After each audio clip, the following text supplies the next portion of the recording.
اگر یہ معلوم ہو جائے تب بھی ہم اس کے پیچھے نہیں جا سکتے، کیونکہ ہم کوئی رسک نہیں لے سکتے۔ اس کا کیا بھروسہ نیچے اترتے ہی کہیں چھپ کر بیٹھ گیا ہو، اس امید میں کہ ہم نکلیں تو اسی گیٹ کی طرف سے۔ مشین گن اس کے پاس ہے۔ نازو نے کہا ہمارے پاس وقت بھی نہیں ہے، تم دونوں جاؤ۔ میں نے کہا جس راستے سے ہم یہاں پہنچے تھے اسی راستے سے، تم لوگ کیوں نہیں ساتھ چلتے؟ نازو نے کہا فضول جرا مت کیا کرو۔ میں نے برہمی سے کہا ہم تفریح کے لیے نہیں رک رہے ہیں، کچھ کام باقی ہے، وہ ختم کر کے آئیں گے۔ واپسی میں جتنی چھپکلیاں وغیرہ نظر آئیں ان سے الوداعی ملاقات کر لینا۔ کالم نے کہا چیخ مارنے پر پابندی بھی ہٹا لی گئی ہے۔ نازو نے گل کو سہارا دیا چلو جی، انہوں نے تو مذاق بنا لیا ہے، ہم نہیں ڈرتے کسی سے، بھوت سے بھی نہیں۔ کالم نے کہا ایسی کی تیسی بھوت کی۔ نازو نے کہا بھوت کی بچی سوچ سمجھ کے بولا کرو، میرا سسر بھی بھوت ہے۔ کالم نے کہا مگر وہ تینوں روانہ ہو چکی تھی، ہم نے انہیں پہلے شگاف تک ساتھ جا کے سی آف کیا، پھر میں اوپر آ گیا اور وہ ساڑی اٹھا لایا جو نازو نے اتار کے غالب کی طرف پھینکی تھی۔ ہم نے مل کر اس کی پتلی پتلی پٹیاں بنانا شروع کر دیں، ہر پٹی تقریباً 2 انچ چوڑی تھی۔ ہم 6 گز لمبی پٹیوں کو آپس میں جوڑتے گئے، 4 پٹیاں مل کر 24 گز لمبی رسی بن گئی۔ ایسی ایک رسی غالب کے پاس بھی تھی، میرا خیال ہے کہ اتنی لمبائی کافی ہوگی۔ غالب نے آتے کا جائزہ لیا، ہاں وطر کی صورت میں آخری غسل خانے تک کا فاصلہ کم ہوگا، ایک رسی کچھ لمبی ہونی چاہیے۔ میں نے 5 پٹیاں جوڑی ہیں۔ غالب نے کہا 30 گز سے کچھ کم لمبائی ہوگی۔ کم کیوں ہوگی؟ غالب نے کہا ہر ٹکڑے کا تقریباً 6 انچ گانٹھ باندھنے میں کم ہو گیا ہے۔ گانٹھیں مضبوط لگائی ہیں نا؟ غالب نے اقرار میں سر ہلایا اور بولا میں اندر جاتا ہوں۔ کون سے گودام میں؟ درمیان والے۔ غالب نے کہا دستی بم اسی میں تھے، مجھے یاد ہے۔ چل پھر میں بھی وہیں سے ایک لے لیتا ہوں، کسی ٹرک پر چڑھنے کی کیا ضرورت ہے؟ ہم دونوں برآمدے سے گزر کے گودام تک گئے۔ اناج کی بوریوں کی دیوار کے پیچھے ایک کھلی پیٹی میں 4 دستی بم اس طرح چھپائے گئے تھے کہ اوپر لائف بوائے صابن بھرا ہوا تھا۔ میں ایک دستی بم لے کر باہر گیا اور چوتھے ٹرک کے نیچے گھس گیا۔ دستی بم کو میں نے پیٹرول ٹینک پر باندھا اور اس کی مضبوطی کو آزمانے کے لیے ہلا کر دیکھا۔ بم اب اپنی جگہ سے 1 انچ ادھر ادھر نہیں ہو سکتا تھا۔ پوری طرح مطمئن ہو جانے کے بعد میں نے پن کے گرد حلقہ بنا کے گرا لگائی اور پوری طرح کس دی۔ اب میں باقی ڈوری کو احتیاط کے ساتھ نیچے سے نکال کر لے گیا۔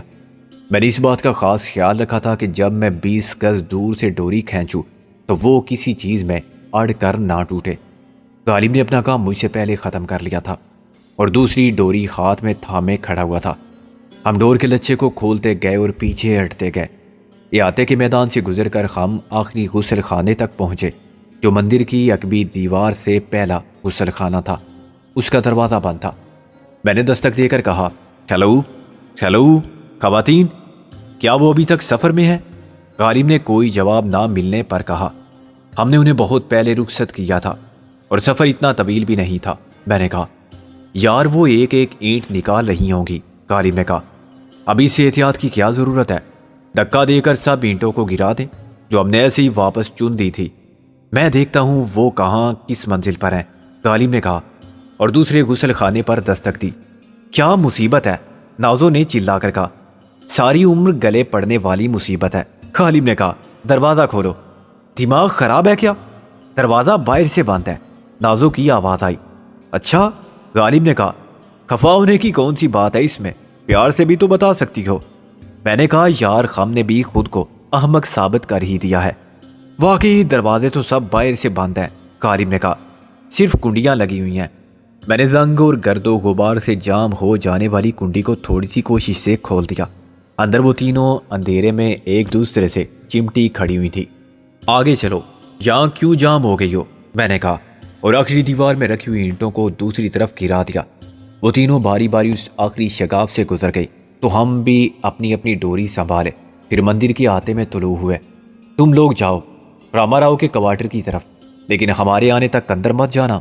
میں نے کہا دھماکہ بہت شدید ہوگا، دیوار سے دور رہنا، پلی زمین پر پیٹ کے بل لیٹ کر کانوں میں انگلیاں دے لینا۔ سب معلوم ہے ہمیں، سول ڈیفینس کا کورس کیا تھا میں نے۔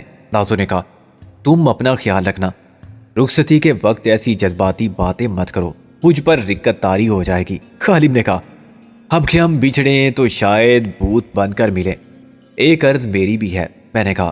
مس رابعہ۔ رابعہ رک گئی۔ کیا بات ہے؟ آخری بار مسکرا کے دیکھ لو، تاکہ سکندر ایسی باتیں کرو گے تو میں نہیں جاؤں گی، رابعہ چلائی۔ نازو نے اسے کھینچ لیا۔ بکنے دو انہیں، میں نے ان کے دور جانے کے بعد کہا۔ ریڈی؟ غالب نے کہا سکندر، محسن کہیں آس پاس ہی نہ ہو۔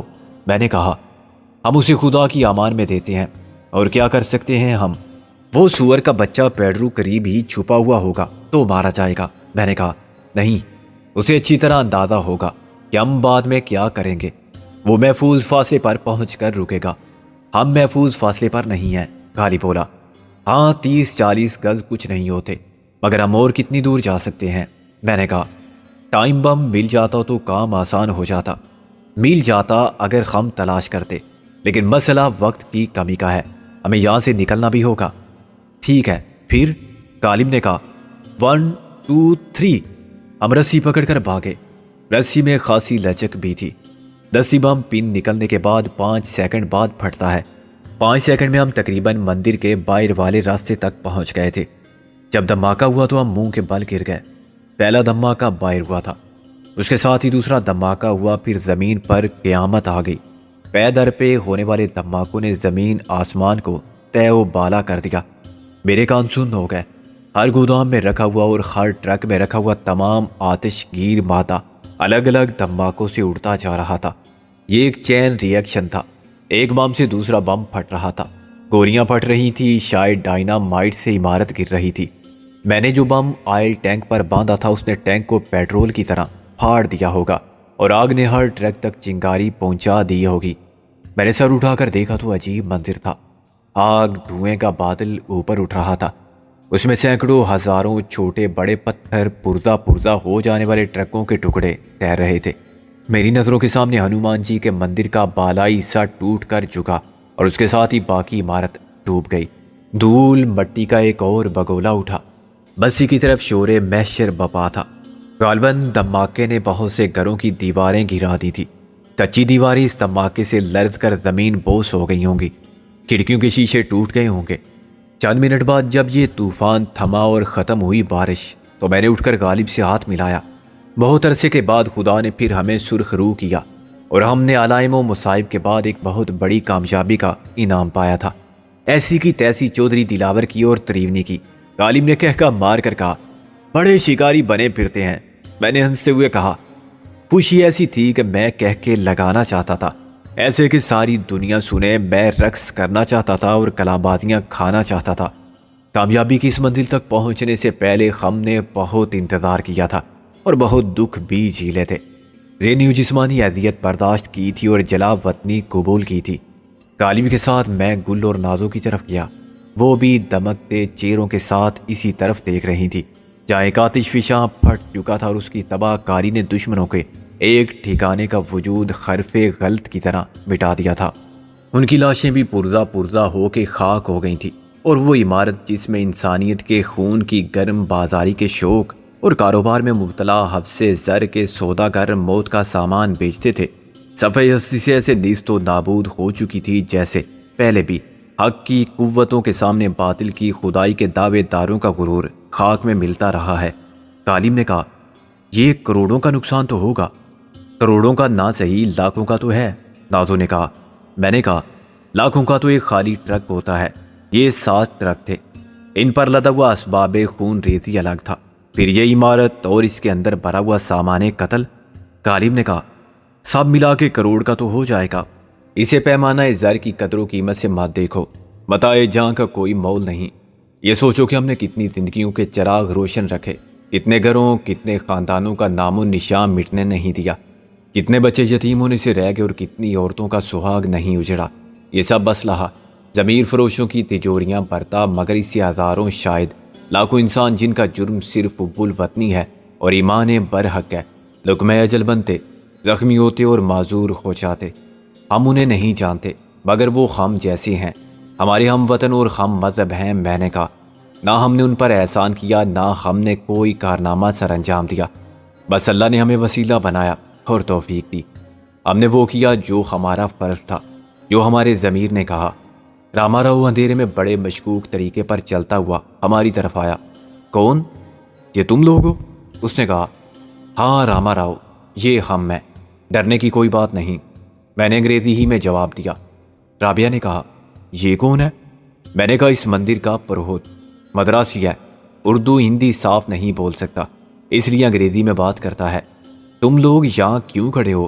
اس نے قریب آ کر پور وحشت انداز میں کہا او مائی گاڈ، اور کیا کرنا چاہیے ہمیں؟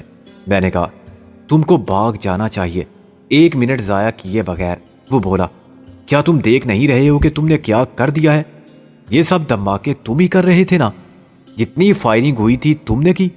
میں نے کہا یہ آتش بازی کا شوق بہت پرانا ہے، ساری بستی میں ہر شخص یہ سمجھ رہا ہے کہ آج رات دنیا کا خاتمہ ہو جائے گا، صبح تک کچھ نہیں بچے گا، عورتیں بچے سب رو رہے ہیں، مرد خوف کے مارے باہر نکلتے نہیں، لوگ پوجا میں مصروف ہیں، اپنے اپنے گناہوں کی معافی مانگ رہے ہیں، اور تم یہاں کھڑے ہنس رہے ہو اور مذاق کر رہے ہو۔ اس نے برہمی سے کہا۔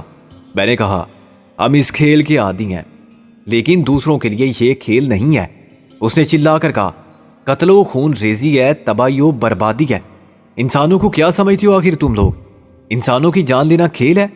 جو مارے گئے وہ انسان نہیں شیطان تھے، ان کے چہرے انسان تھے مگر ان کے اعمال۔ دیکھو فضول باتوں میں وقت ضائع مت کرو، جن کو تم شیطان قرار دے رہے ہو وہ کسی نہ کسی کے شوہر، بھائی یا بیٹے ضرور تھے، اور جو کسی سے خون کے رشتے رکھتے ہیں وہ انہیں انسان اور تم کو ان کا قاتل سمجھتے اور کچھ نہیں۔ اور اب تو تم نے بھگوان کا مندر بھی گرا دیا ہے۔ بھگوان نے کیا بگاڑا تھا تمہارا؟ میں نے کہا جب کہیں سیلاب آتا ہے یا بم گرتا ہے تو اس سے گھر ہی نہیں، عبادت گاہیں، ہاسپٹل اور اسکول بھی تباہ ہو جاتے ہیں، شریف اور بے گناہ معصوم سب مارے جاتے ہیں۔ ہمارے مذہب کی عبادت گاہ کا احترام کرتے ہیں، قصوروار تو وہ ہیں جنہوں نے بھگوان کے گھر میں اپنے پاپ کا کاروبار چلایا۔ اگر مندر کے ساتھ انات آشرم بھی رہتا تو یہ تباہی کیوں آتی؟ میں سمجھتا ہوں کہ تم بے وقوف ہو جو اس وقت دلائل سے ثابت کرنے کی کوشش کر رہے ہو کہ قصوروار کون تھا۔ لوگوں کی نظر میں پاپی تم ہو جس نے بھگوان کا گھر گرا دیا، مجرم تم ہو جس نے قتل کیے۔ تمہاری دلیل سے کون قائل ہوگا؟ کون سنے گا تمہاری بات؟ کسی عدالت میں بھی تم اپنی بے گناہی ثابت نہیں کر سکتے، خواہ وہ عدالت بالکل غیر جانبدار ہو۔ یہ معاملہ ہے جذبات کا۔ اس سے پہلے کہ لوگ مشتعل ہو کے مرنے مارنے کے لیے اکٹھے ہو کر نکل آئیں، یہاں سے دور چلے جاؤ۔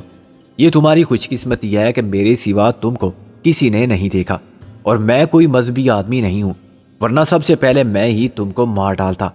لیکن میری پوزیشن میں غور کرو، میں تم کو مزید پناہ دینے کا رسک نہیں لے سکتا۔ میری عزت، میرا کاروبار، میری زندگی سب خطرے میں ہے۔ میں نے کہا ٹھیک ہے راما راؤ، ہم جا رہے ہیں، بس اتنا بتا دو کہ کون سا راستہ ہمارے لیے محفوظ ہوگا۔ اس نے نفی میں ساری لایا۔ میں سمجھتا ہوں کہ تمہارے لیے خطرہ ہر طرف موجود ہے، چاروں طرف سے پولیس نے محاصرہ کر رکھا ہے، ان کو یقین ہے کہ تم 4-5 میل کے اندر کہیں موجود ہو۔ پھر وہ آئے کیوں نہیں؟ یہ آوازیں تو سنی ہوں گی انہوں نے، ضرور سنی ہوں گی۔ شاید انہوں نے ناکافی اسلحے کی وجہ سے مقابلے پر آنے سے گریز کیا، لیکن گودام میں ریوالور اور مشین گن سے ہونے والی فائرنگ کی اطلاع انہوں نے آگے ضرور پہنچا دی ہوگی۔ جدید اسلحے سے لیس پولیس اور پیرا ملٹری فورس روانہ کر دی گئی ہوگی۔ یہ جو اسلحہ تباہ کیا ہے تم نے، اس کی آواز تو 10 کوس تک سنی گئی ہوگی۔ میں کہتا ہوں خدا کا شکر ادا کرو کہ تم خود زندہ بچ گئے۔ ابھی تک مسلح دستے نہیں پہنچے ہیں اور رات ابھی باقی ہے۔ اندھیرے سے فائدہ اٹھاؤ اور نکل جاؤ، ورنہ تمہارا انجام بہت برا ہوگا۔ نازو اور گل کی حالت غیر ہو رہی تھی۔ راما راؤ کی باتوں نے ان کی ساری خوشی کو پریشانی میں بدل دیا تھا۔ میں نے کہا تم بالکل صحیح مشورہ دے چکے ہو، ہم ابھی چلے جاتے ہیں، ہماری تھوڑی سی مدد اور کر دو۔ اور اب کیا چاہیے تمہیں؟ میں نے کہا مجھے اپنے جیسے کپڑے لا دو، ہم دونوں کے لیے اور اس لڑکی کے لیے ایک ساڑی جو پولیس کی وردی میں ہے۔ وہ ساڑی کہاں گئی جو میں نے دی تھی؟ وہ بولا وہ ضائع ہو گئی، آگ لگ گئی تھی اس میں۔ میں نے جھوٹ بولا۔ اچھا میرے ساتھ آؤ، جلدی کرو، صبح نہ ہو جائے کہیں۔ راما راؤ نے مجھے اور غالب کو سفید دھوتیاں دی اور سفید کرتے۔ اس نے ہمارے ماتھے پر تلک بھی لگایا اور ہمیں اپنی ایک پرانی چپل اور ایک کھڑاؤں دی۔ نازو کو ایک اور پرانی ساڑی مل گئی۔ ادھر سڑک کی طرف مت جانا، اس نے کہا، اگر پولیس کے مسلح دستے آئے تو ادھر ہی سے آئیں گے، مخالف سمت میں ادھر سے نکل جاؤ۔ ان لڑکیوں سے کہنا گھونگھٹ نکالے رکھیں، کوئی ملے تو کہہ دینا کہ ہنومان جی کے مندر جانا تھا، مگر ادھر تو لگتا ہے کہ یدھ ہو رہی ہے۔ یدھ کیا؟ نازو نے کہا۔ لڑائی، جنگ۔ میں نے کہا ادھر کوئی گاؤں ہے؟ کسی نے پوچھا کہ ہم کہاں کے رہنے والے ہیں تو کیا بتائیں؟ ادھر مانی مراد ہے اور پوری بہن ہے۔ اس نے ہمارے ہاتھ میں پیتل کی تھالیاں اور ایک گڑوی پکڑا دی۔ میں نے کہا کچھ کھانے کو ہے تو لا دو۔ راما راؤ نے سر پر ہاتھ مارا۔ تم جانتے ہو کہ کھانا میں خود پکاتا ہوں، یہاں پھل ہیں اور مٹھائی ہے، یہی لے جاؤ، اب جاؤ۔ میں نے پھل اور مٹھائیوں کا تھیلا پکڑ لیا۔ تمہارا احسان ہم کبھی نہیں بھولیں گے، اپنے ہندوانہ نام یاد رکھنا، کچھ بھی بتا دینا اگر کوئی پوچھے، لیکن سوچ کے مت بتانا۔ اس لڑکی کو میں نے پہلے نہیں دیکھا، یہ دھرم پتنی ہے میری، پریتما۔ میں نے کہا کیسا نام ہے؟ راما راؤ نے رابعہ کی طرف دیکھا جو سخت تذبذب کا شکار تھی مگر خاموش رہنے پر مجبور تھی۔ اچھا ہے، یہی ہونا بھی چاہیے اس کا نام، وہ بولا۔ آؤ ادھر سے نکل جاؤ پیچھے سے۔ میں نے کہا راستے میں شیر چیتے تو نہیں ملیں گے، ندی پہاڑ تو نہیں آئیں گے؟ ایک برساتی ندی آئے گی 1.5 میل کے فاصلے پر، اس کے کنارے چلتے جاؤ گے تو محفوظ رہو گے۔ ندی 2 پہاڑوں کے بیچ سے گزرتی ہے، سیدھے ہاتھ پر مانی مراد ہے، الٹے ہاتھ پر پوری بان۔ باقی سب لوگ آگے روانہ ہو گئے تھے، میں بھی ہاتھ ہلا کے چلنے والا تھا کہ مجھے ایک بات یاد آ گئی۔ راما راؤ، آج کوئی ہمارے بارے میں معلوم کرنے تو نہیں آیا تھا؟ تمہارے بارے میں پولیس سب سے پہلے معلوم کرتی پھر رہی ہے، میرا مطلب ہے کوئی خم جیسا۔ ہمارا ایک ساتھی بچھڑ گیا ہے۔ وہ تمہارا ساتھی تھا؟ اس نے پھر سر پر ہاتھ مارا۔ کیوں، کیا ہوا؟ وہ پوچھتا پھر رہا تھا تمہیں، اس نے نام تو نہیں لیا تمہارا، لیکن لوگوں کو شک ہو گیا تھا، انہوں نے اس کو پولیس کے حوالے کر دیا تھا۔ پولیس کے حوالے کر دیا تھا؟ میں نے ڈوبتے دل کے ساتھ کہا۔ پولیس اسے کہاں لے گئی ہوگی؟ راما راؤ نے نفی میں سر ہلایا۔ یہ تو مجھے نہیں معلوم۔ اچھا دیکھو، اگر اس کے بارے میں کچھ پتا چلے کہ پولیس نے اس کو کہاں رکھا ہے تو معلوم کرنا، میں کسی روز رات کو آ جاؤں گا تم سے پوچھنے۔ اس نے سپاٹ لہجے میں کہا۔ میں ایک بات صاف بتا دوں، آج کے بعد میں نے تم کو دیکھا تو میں وہی کروں گا جو ایک اصلی پروہت کرتا۔ جتنا میں نے کیا اس سے زیادہ کی توقع بالکل مت رکھو۔ مجھے بھی زندگی عزیز ہے، اور اگر تمہیں بھی جینا ہے تو پھر ادھر کا رخ مت کرنا۔ میں کوئی مروت لحاظ نہیں کروں گا، سمجھے؟ اس نے دھڑ سے دروازہ بند کر دیا۔ مجھے افسوس ضرور ہوا، لیکن میں نے اس کی حرکت کا برا نہیں مانا۔ اس کی قوت برداشت ختم ہو گئی تھی، اس کا نروس بریک ڈاؤن ہو چکا تھا، وہ احساس جرم کے رد عمل کا شکار تھا۔ کیا کہہ رہا تھا راما راؤ؟ غالب نے کہا۔